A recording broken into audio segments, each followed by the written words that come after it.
시장과 종목에 대한 정확한 판단에 한 걸음 더 다가보는 마켓맨, 저는 신한투자증권 최진석입니다. 오늘도 지난주 시장을 관통했던 그리고 이번 주 시장을 내다볼 수 있는 세 가지 헤드라인과 함께 살펴보도록 하겠습니다. 첫 번째 헤드라인입니다. 지난주 금요일에 고용보고서가 화제가 됐죠. 고용 호조에 내년도 금리 인하가 무산되는 것이냐, 이런 분위기 한번 살펴보도록 하겠습니다. 지난주 금요일에 발표가 됐던 미국 노동부의 고용보고서가 기대 이상이었습니다. 그러면서 고용시장이 견고하고 인플레이션이 하강되고 있는 그런 경제 상황을 그대로 보여줬는데요. 이런 상황은 경제 측면에서는 당연히 이제 호재라고 생각해 볼 수가 있을 것 같습니다. 하지만은 시장이 기대하는 만큼 금리가 빠르게 내리기는 힘들 것이다 라는 그런 분위기 역시도 감지가 되고 있는 그런 상황인데요. 이것을 두고 밸런스에서는 이렇게 표현을 하고 있었습니다. 내년도에 월가보다, 그러니까 금융시장보다도 메인스트리트, 그러니까 실물 경제가 더 좋을 것이다 라고 논평을 또 내놓기도 했습니다.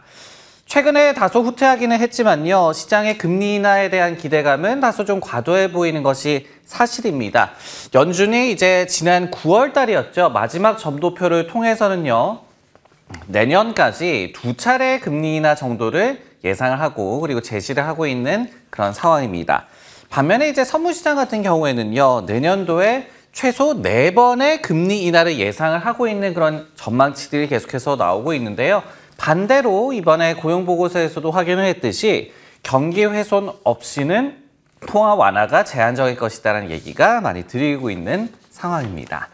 네, 이 이슈와 관련해서 어떤 부분 좀 더 살펴봐야 할까 물음을 한 가지 더 던져봤습니다. 이번 주에 바로 이제 FOMC가 예정이 돼 있죠. 결과가 어떨 것인가, 그리고 증시에 대한 영향은 어떨 것인가 미리 좀 가늠을 해보도록 하겠습니다.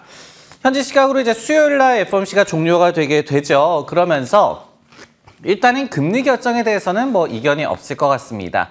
금리 동결이 거의 100% 확실시되는 그런 상황인데요. 관심사가 한 3가지 정도로 꼽아볼 수가 있을 것 같습니다. 첫 번째로는요, 점도표를 역시 예상을 해볼 수가 있을 것 같은데요. 9월 달에 내붙였던 이 점도표에서는 올해 한 번 더 금리를 인상하고 그리고 내년에 2번은 인하하겠다라고 연준 위원들이 의견을 제시한 바가 있었습니다. 하지만은 연내 추가 인상이 이제는 희박해진 그런 상황이죠. 그렇기 때문에 내년도에 어느 정도의 이제 인하 시점을 연준 위원들이 점도표를 통해서 시사를 할 것이냐, 이 부분을 좀 잘 살펴봐야 할 것 같은데, 여러모로 봤을 때 내년 초에 금리 인하를 시사하는 그런 결과가 나오기는 힘들 것이다. 그런 뉘앙스가 나오기는 힘들 것이다라는 게 중론이다라고 일단은 이해를 하시면 좋을 것 같습니다. 두 번째 관심사는요. 역시 또 경기 전망이 될 것 같은데요. 9월 달에는 경기에 대해서는 전망이 좀 보수적으로 나왔습니다. 그러면서 역시 이제 인플레이션 하강 국면을 반영하면서 물가 전망을 내렸던 연준의 그 경기 전망치였는데요. 여기에서 물가 전망을 더 내릴까가 역시 관심사가 될 것 같고, 여기에 더해서 최근에 이제 시장이 기대를 하고 있는 경기 연착륙에 대한 기대감이 이번에 연준의 경기 전망에서도 반영이 될까, 이런 부분들을 체크를 하셔야 될 것 같습니다. 세 번째 관심사는요, 어떻게 본다면 가장 중요하다라고도 볼 수가 있겠죠. 제롬 파월 연준 의장의 발언이 이번에 예정이 돼 있는데요.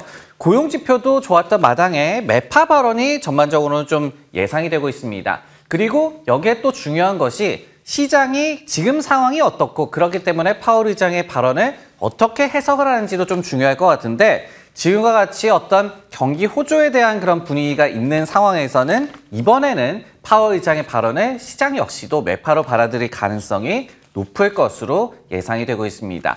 이 모든 것들을 좀 종합을 해본다면은 증시 입장에서는 그렇게 좋지만은 않을 것 같은 FOMC 결과라고 조심스럽게 좀 예상을 해볼 수가 있을 것 같습니다. 단 반대로 또 생각을 해볼 수가 있을 것 같은데요. 시장이 만약에 경기 침체를 좀 깊이 우려하고 있던 그런 상황이 벌어지고 있었다면, 그런 분위기가 내재돼 있었다라고 얘기를 한다면은 오히려 또 안도를 할 가능성도 저희가 생각해 봐야 될 것 같습니다.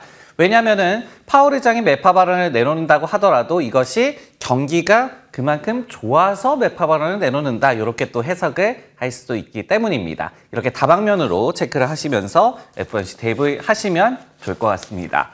네, 다음 헤드라인 한번 살펴보도록 하겠습니다. 주식 올인 전략이 나왔다라는 이 투자 전략과 관련한 얘기 한번 알아보도록 하겠습니다. 주식 60% 그리고 채권 40%를 우리가 이상적인 포트폴리오라고 역사적으로 좀 얘기를 하고 있죠. 하지만은 장기 투자자라고 하더라도 오히려 주식 올인 전략이 나았다라는 그런 리서치 결과가 나와서 한번 소개를 해드릴까 합니다.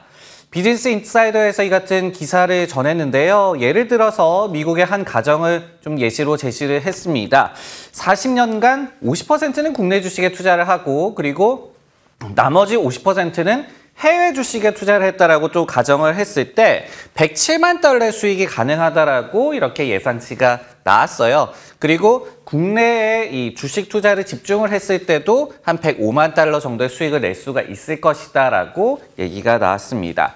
반면에 주식 60, 이 채권 40에 60대 40 포트폴리오를 채용을 했을 때는 76만 달러의 수입에 그쳤다라는 그런 리서치 결과가 나왔고요. 반면에 또 채권에 올인을 했다라고 한다면은 30만 달러도 수입을 얻지 못했을 것이다. 이런 예시 결과가 나왔습니다. 저희가 흔히 얘기를 할 때 채권에 분산 투자를 하게 된다면은 심리적인 안정을 좀 얻을 수 있다라는 얘기를 많이 하고 있죠. 하지만은 이렇게 리서치 결과로 봤을 때는 단기 변동성에도 불구하고 주식이 더욱더 우월했으면 저희가 알 수가 있었고요. 그리고 때로는 또 주식과 채권이 같이 움직이는 그런 경향이 있기 때문에 분산 효과가 덜하다라고도 이번 결과를 해석을 해볼 수가 있을 것 같습니다. 네, 이 이슈와 관련해서 어떤 부분을 좀 더 탐구를 해봐야 될까요? 물음을 던져봤습니다. 60, 40 전략 과연 내년에도 안 통할까? 이 부분 한번 살펴보도록 하겠습니다. 60, 40 전략이 최근 몇 년간은 좀 찬밥 신세였죠. 몇 가지 그런 요소가 있었습니다. 첫 번째로는요, 주식 성과가 채권을 압도하는 그런 저금리의 상황이 벌어졌었습니다. 그리고 두 번째로 분산 효과가 좀 후퇴가 됐었어요. 특히 이제 작년을 대표적인 예시로 좀 들어볼 수가 있을 것 같은데 둘 다 부진하면서 오히려 채권이 방어를 해주지 못하는 그런 모습들이 나왔기 때문에 60, 40 전략은 이제는 해묵은 전략이다라는 그런 얘기도 많이 나오고 있는 그런 상황입니다.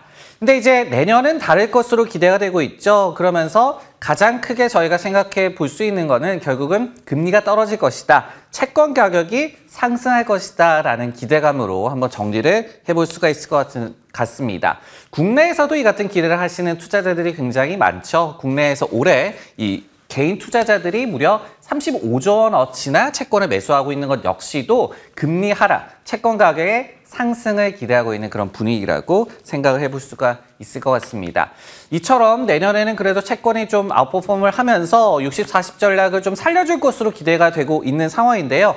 하지만은 이거를 저희가 차용을 할 때도 주의할 부분이 한 두 가지 정도 있을 것 같습니다.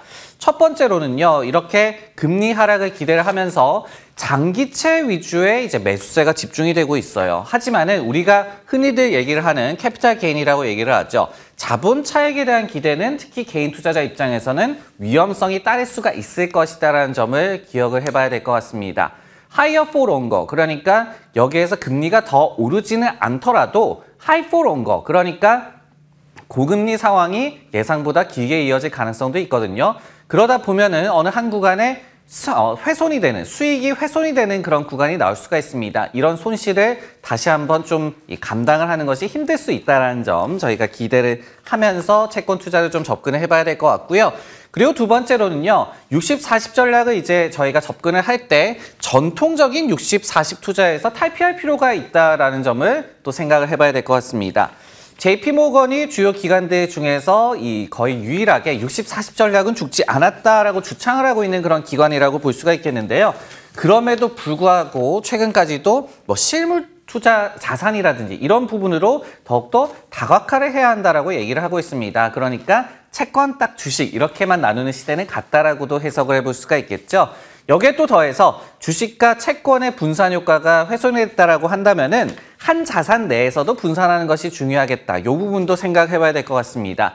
예를 들어서 주식을 투자를 한더라도 이 섹터라든지 그리고 종목 간의 좀 차이를 이용을 해서 롱숏 전략, 그러니까 다르게 움직이는 섹터와 종목을 이 분산 효과로 좀 도모를 하는 이런 부분들을 블랙록 같은 자산운용사에서는 또 강조를 하고 있다는 점도 함께 체크를 하시면 좋을 것 같습니다. 네, 마지막으로 이번엔 종목과 관련 헤드라인 한번 확인해 보도록 하겠습니다.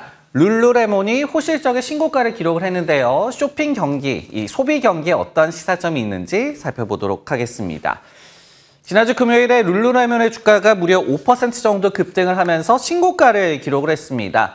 일단은 전일장 마감 이후에 호실적을 기록한 것이 이제 호재로 작용했다라고 해석이 나오고 있는데요. 하지만은 지난 바로 이 전 거래 막판에 이제 발표를 했던 실적에서도 불안 요소가 있었습니다. 바로 내년 1월 달에 결산분기 가이던스가 기대치에 못 미치면서 시간 외의 거래에서는 하락 반응이 나오기도 했는데요. 여기 보시면은 지금 4분기 결산분기가 내년 1월입니다. 이 분기에 대해서 매출 가이던스가 부진했다는 점을 저희가 알 수가 있겠습니다. 그러면서 처음에 실적이 공개됐을 때는 시간에 하락 반응이 나오기도 했는데요. 하지만은 굳건한 낙관론이 결국은 금요일 정규장에서의 이제 신고가를 이끌었다라고 생각을 해볼 수가 있을 것 같습니다. 주요 기관들의 의견을 한번 종합을 해보면요. 웨드부시에서는 이번 실적 발표에서 긍정적 요소가 많았다라고 얘기를 하고 있습니다. 그러면서 또 가이던스는 매우 보수적이다라고 얘기를 했고요. 특히 이제 블랙 프라이데이라든지 추수감사절에 룰루레몬의 실적이 매우 호조를 띄었다라고 얘기를 했습니다. 스티펠 같은 경우에서도 가이던스가 보수적이고 그렇기 때문에 단기 하락세가 나타난다고 한다면은 투자자 입장에서는 매수 기회라고 다시 한번 강조를 했습니다. 마지막으로 시티그룹 같은 경우에도 매크로 악재로 불구하고 점유율을 확대하고 있는 이 룰루레몬의 시장 내 포지셔닝에 주목을 해야 한다라고 얘기를 하고 있었습니다. 네, 룰루레몬의 실적 저희가 어느 부분을 좀 더 바라봐야 될까 물음을 한번 던져봤습니다. 한창인 연말 쇼핑 시즌 진정한 위너는 이라는 주제로 다시 한번 생각을 한번 해보도록 하겠습니다.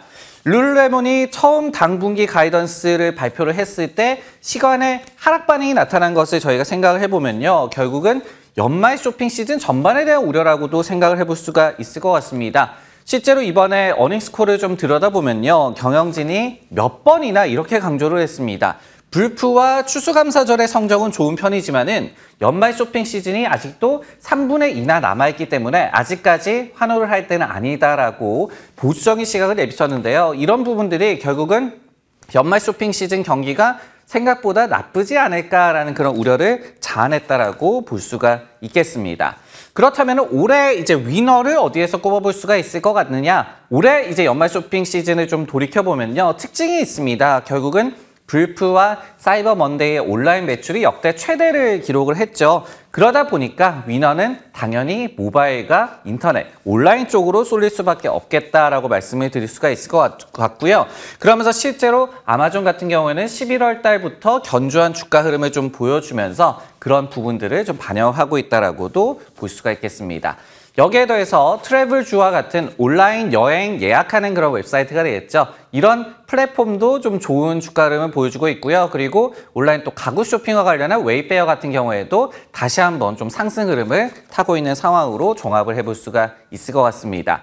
여기에 또 오프라인 유통업체들 가운데서는 타겟이 좀 돋보이고 있는 그런 상황인데요. 타겟이 이제 오프라인 1색에서 온라인으로 옴니 채널로 이제 변모를 하면서 이 같은 온라인 중심의 연말 쇼핑 시즌에 수혜를 받고 있는 상황입니다. 여기에 뭐 또 우스갯소리라고도 볼 수가 있겠지만은 마지막으로 위너가 캘린더, 그러니까 날짜라는 얘기도 나오고 있습니다. 올해 크리스마스가 월요일이죠. 그러다 보니까 크리스마스 관련된 주말이 길어질 수가 있기 때문에 이런 부분들이 예상외로 연말 쇼핑 시즌에 부스트가 될 수도 있다. 이런 의견도 있다는 점까지 체크를 하시면 좋을 것 같습니다. 네, 이번 주 마켓맨은 여기까지고요. 저는 다음 주에 다시 돌아오도록 하겠습니다.